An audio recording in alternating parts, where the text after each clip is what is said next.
Li Tirkiyeyê bi mebesta proseya normalizebûna jiyanê piştî serê meha adarê qonax bi qonax rênima hatin sizkirin û qedexeyên li ser girtina kafe û xaringehan hatin rakirin. Lê di vê proseyê de jinişka ve haletên koronayê zêdetir bû. Lê bajarê herî mezinê Tirkiyeyê li Stenbolê zêdetirîn halet tên tomar kirin. Ji ber zêdebûna haletan li vî bajarê hin rênimayên nû hatin ragihandin. Li gor rênimayên nû êdî her kesên ku dê li kafe û xaringeh û holên mezinên civakî rûnin, berî vê koda ji aliyê Wezareta Tendurustiyê ve tê wergirtin û rewşa tendurustiya welatiyan eşkere dike, wê nîşan bidin.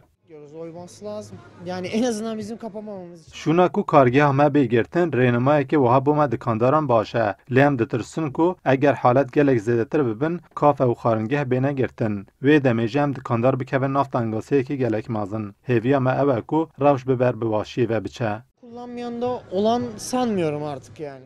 Dikandar di wê baweriyê de ne ku hem tesîreke baş û hem jî tesîreke nebaş a rênimaya nû li ser wan hene. Müşterimiz biraz karışık. Yabancısı var işte. Niha kargehên me gelek dikandaran li deverin geştû guzariyê ne. Li gel nişteciyên vî bajarî gelek geştiyarên biyanî jî tên xwaringeha me xwarin dixwin. Lê ew koda ku behs dikin bi kesê biyanî re nîne yan jî zehmet digînin wê kodê.